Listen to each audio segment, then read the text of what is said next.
Let's talk about the WNBA. They have made an offer that the players probably best not refuse at this point. It is a sizable offer. It is a step up from what was already a very lucrative offer that was, roughly almost 4 times what they're getting paid right now. Something right around, it was around $1 million a year on a Supermax. Some came out and said it was $850,000. The WNBA is stepping up their game now. The WNBA just dropped a new collective bargaining agreement proposal, and it's unlike anything the league has ever offered before. Salaries are skyrocketing. Maximum contracts are breaking the 7-figure barrier for the first time in league history. Caitlin Clark could be earning over $1 million annually. But there's a catch that's causing controversy among players. This deal could reshape women's basketball forever. Drop a comment. Do you think the WNBA players should accept this historic raise? Or should they hold out for even better terms on revenue sharing? The WNBA just made a move that nobody expected. They presented a new CBA offer that would fundamentally change the financial landscape of women's basketball. This isn't just a small bump in salaries, this is a complete transformation. For the first time ever, the maximum salary would exceed $1 million. Let that sink in. Players in the WNBA could earn over $1 million per year. That's never happened before. That's historic. But before everyone starts celebrating, there's a lot more to unpack here. The previous collective bargaining agreement was set to expire on October 31st, 2025. The league and union agreed to a 30-day extension to November 30 to give themselves more time to negotiate. That gave both sides time to now officially over $1 million.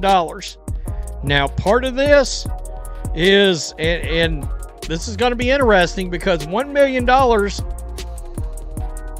over $1 million sound a lot better 6 weeks ago before the emergence of Project B and actual WNBA players signing with Project B for what has already been revealed, a minimum of $2 million.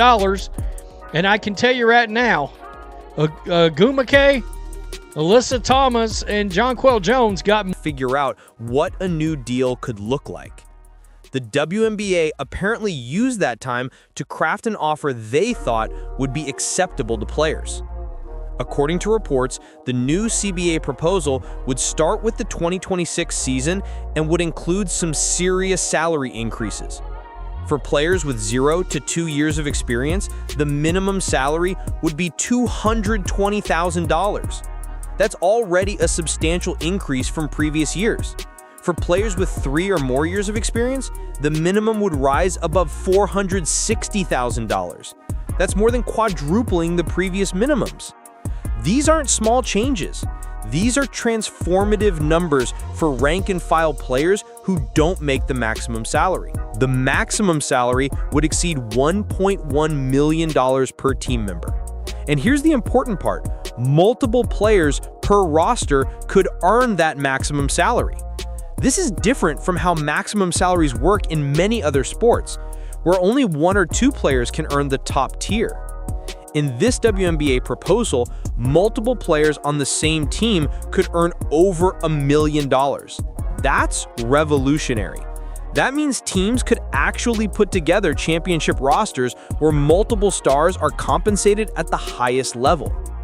Over the course of the CBA's duration, these salary figures would increase, providing consistent raises throughout the agreement. This is how salary progression is supposed to work. Players aren't just getting a one-time increase and then stagnating for years. They're getting annual increases that keep pace with inflation and league growth. That's what responsible labor negotiations produce. The impact on Caitlin Clark specifically would be significant. As a top player in the league, she would be eligible for maximum salary consideration. She could be earning over $1 million annually. That's a level of compensation that would have seemed impossible for a women's basketball player just a few years ago. The fact that she could reach that level shows how much the landscape has shifted. It shows how much her own presence has driven change in the league. But here's where things get complicated. The WNBPA, which is the players' union, has outlined several demands beyond just salary increases. They want charter flights, meaning players would fly on private planes instead. Exciting news just recently about the new offer from the WNBA to the players with a max salary of $1.1 million that goes up each year of the contract, plus a higher league minimum at $220,000. So all really, really good news. Things are trending up in that way. Now, we still have one major problem, at least one major problem. And in all actuality, this is what is stopping the deal from getting done. Right here, it's in black and white. You can see it. This is what is stopping the deal from getting done. Instead of commercial flights like they currently do. They want better benefits. They want roster size changes. They want a prioritization rule that gives players more control over their schedule and time off. These are important quality of life issues that go beyond just money. However, the primary concern for the union remains a revenue-sharing model tied to league growth. This is the big one. The union doesn't just want fixed salary increases, they want salaries to grow along with the league's revenue. That makes sense when you think about it. If the league is making more money, shouldn't the players who generate that revenue see a proportional increase in their compensation? That's the fundamental argument. Currently, under the existing agreement, salaries rise by a fixed 3% annually. That's it. No matter how much the league's revenue grows, salaries only increase by 3% per year. The union thinks that's unfair. Players currently receive about 9% of all revenue generated by the league. Compare that to the NBA, where players receive between 49 and 51% of revenue. The gap is enormous. The union argues that women's basketball players should have a similar revenue-sharing percentage as their NBA counterparts. The WNBA's new offer reportedly maintains this fixed-rate system. That means the league is saying yes to historic salary increases, but no to revenue sharing tied to league growth. The league is essentially saying, here's a massive raise, but it's fixed. You get your increase every year, but it's predetermined and doesn't change based on how profitable the league becomes. The union is saying, we want the increase, but we also want a piece of the growing pie. This creates a difficult choice for players. On one hand, the salary increases are genuinely historic. Minimum salaries more than tripling for younger players is massive. Maximums more than quadrupling is enormous. These are raises that could change lives and establish real generational wealth for players who are currently earning far less. On the other hand, rejecting the offer in hopes of getting revenue sharing could be risky. What if negotiations drag on? What if the league decides to walk away? The stakes of these negotiations are incredibly high. Without a new CBA in place, the league cannot conduct the expansion draft. The league cannot handle free agency. The league cannot conduct the 2026 WNBA draft. All of those things are critical to the league's functioning. The season cannot proceed normally without a new CBA. Both sides are facing real pressure to come to a deal quickly, or the 2026 season could be delayed or disrupted. Both sides understand that time is running out. The deadline is November 30th. After that, if no agreement is reached, the league could face a work stoppage. Players could strike.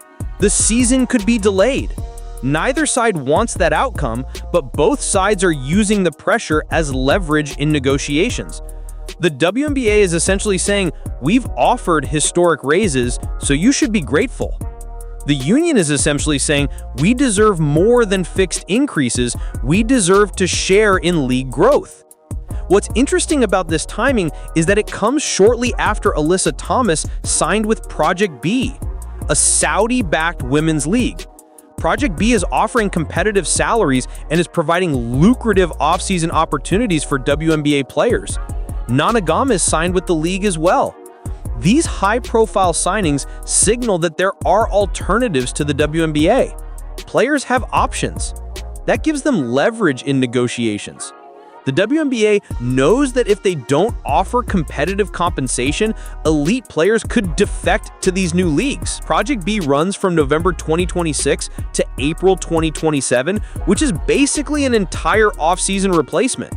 Instead of playing overseas for a few months, players could stay in a professional women's league that pays well and provides global exposure. Project B is offering high salaries, equity stakes, and an 11-week global schedule. That's attractive to players who want to compete year-round at a high level while earning significant income. Unrivaled is another alternative league that's providing competition for the WNBA. These leagues are signals that the market for women's basketball is growing beyond just the WNBA. Players are recognizing that there are multiple ways to make a living playing professional basketball. That leverage is crucial in CBA negotiations. If players feel like they're not being valued by the WNBA, they can credibly threaten to play in these alternative leagues.